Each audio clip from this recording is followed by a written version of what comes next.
Wahai kawan-kawan semua, kabar angin tersebar mengenai Touch 'n Go. Ada netizen dari Malaysia yang menggelarkan ia dengan 13 kekurangan yang memeningkan kepala. Bagi yang belum tahu, Touch 'n Go ni adalah sistem yang memang penting dalam hidup kita sekarang ni. Namun, ia tak sehebat yang disangka sebab ada banyak kekurangan yang membuahkan pelbagai masalah. Benda ni memang sudah jadi keperluan wajib untuk kita keluar rumah sejak kebelakangan ni.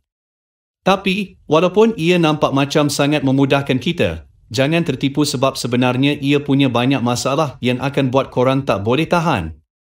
Korang ingat, zaman sekarang ni kita sudah mula ceburi dunia teknologi dan kemudahan.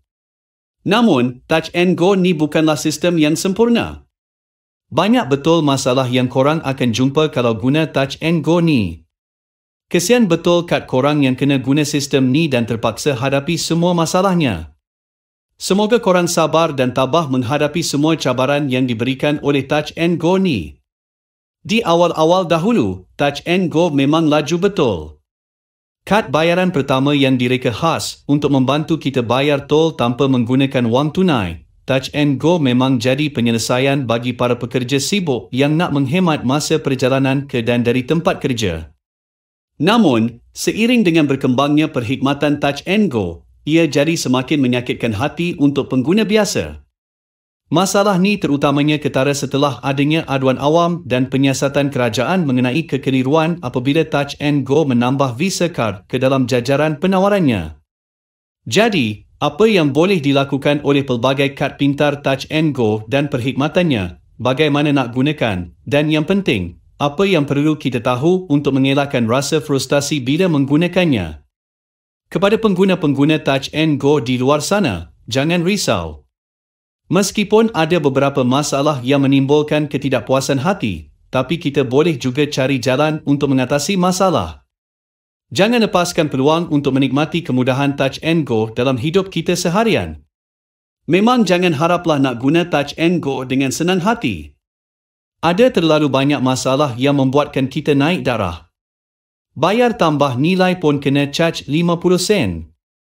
Nak cari tempat yang tak charge pun susah macam nak cari jarum dalam jerami. Mesin-mesin juga ada banyak masalah. Ada yang offline, ada yang rosak. Kalau nasib tak baik, tengah-tengah nak bayar tol baru terperangkap pun boleh laku juga. Bukan tu saja, pilihan untuk top up pun terhad. Hanya ada RM10, RM20, RM50 dan RM100. Kalau nak top up RM30, kena le top up 2 kali. Nak bagi RM20 dan RM10 berasingan. Maknanya, kena bayar 2 kali 50 sen tu. Rugi weh. Walaupun ada aplikasi Touch 'n Go tapi tak boleh pun tambah nilai secara online. Dah le susah nak jumpa mesin yang boleh tambah nilai, nak kena keluar rumah juga le. Apa yang amat menjengkelkan ialah ia tak boleh digunakan dengan e-wallet lain. Kalau dah ada duit dalam e-wallet tapi nak guna Touch 'n Go, kena le tambah nilai lagi. Apa le, macam dua dunia yang berbeza. Kalau ada masalah macam nak minta refund, susah betul nak dapatkan pertolongan. Nak tunggu refund, boleh le sampai beribu tahun. Tak cepat macam kerajaan yang lain. Kalau nak elakkan tekanan emosi dan hilang kesabaran, jangan guna Touch 'n Go. Haya, sekarang tak boleh le nak tambah nilai kad Touch 'n Go dekat lebuh raya. Kalau dah masuk tol baru teringat tak cukup duit, terpaksa berani mati turun kereta, jalan kaki ke kios depan untuk tambah nilai. Tak semua tol boleh guna e-wallet Touch 'n Go tau. Ada yang boleh, ada yang tak boleh. Jadi kena pastikan sebelum keluar rumah, pastikan nilai kad dan e-wallet mencukupi. Dalam stesen minyak pun tak boleh le guna kad kredit atau debit nak tambah nilai Touch 'n Go. Kena guna duit tunai. Hish, tak payah le bawa kad kalau macam ni. Touch 'n Go ni macam tak kisah pada orang tua punya keperluan. Ada orang tua yang tak pandai pakai teknologi baru, kalau mereka dari kampung ke KL nak jumpa anak cucu, tak tahu nak tambah nilai kad-kad mana dan tak reti nak guna mesin. Nak bayar parking pakai Touch 'n Go lagi mahal tau. Ada charge tambahan 10%. Kalau parking RM1, kena bayar RM1.10 kalau nak guna Touch and Go. Takkan nak charge tambahan lagi, bukan kita tak guna duit. Kad Touch and Go ni pula ada tarikh luput, macam mana boleh jadi macam ni? Dah luput tak boleh guna, kena pergi pusat servis nak minta refund pula. Yang ni paling teruk, hanya ada satu pusat servis di Bangsar South untuk settle semua masalah Touch and Go.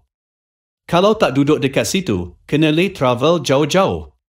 Bagus betul. YB Dato' Sri Anwar Ibrahim berkata, satu sentuhan sahaja sudah beroperasi selama 20 tahun di negara kita tetapi belum mencapai kemajuan yang memuaskan. Ia memerlukan penilaian semula. Begitu juga dengan tol Utara Selatan yang sudah menagih bayaran selama puluhan tahun tetapi masih belum selesai lagi. Pada awal-awal dulu, jumlah kenderaan yang melalui jalan itu tidaklah sebanyak sekarang. Namun, sekarang sudah beribu-ribu kenderaan melaluinya setiap hari. Tetapi, formula lama masih digunakan. Sebenarnya, ini adalah karya terbaik Tun M dahulu. Privatisasi awal-awal dahulu memang menimbulkan masalah besar kepada rakyat. Kita akan membayar hutang itu sepanjang hayat. Sedihnya, ia sudah beroperasi selama 20 tahun tetapi masih mempunyai banyak kelemahan. Walau satu kad pun tidak boleh dijual dengan harga yang munasabah. Smartech pula seringkali perlu membuka tingkap untuk mengetak. Negara jiran sudah lama menghapuskan pagar pembatas jalan raya, tetapi kita masih lagi bergantung kepada Smartech, Touch and Go dan RFID yang agak mengecewakan. Sungguh menjengkelkan. Perlulah kerajaan hapuskan monopoli Touch and Go dengan serta-merta. Biar ada saingan dari syarikat lain barulah boleh kita dapat lihat servis dapat tambah dengan baik.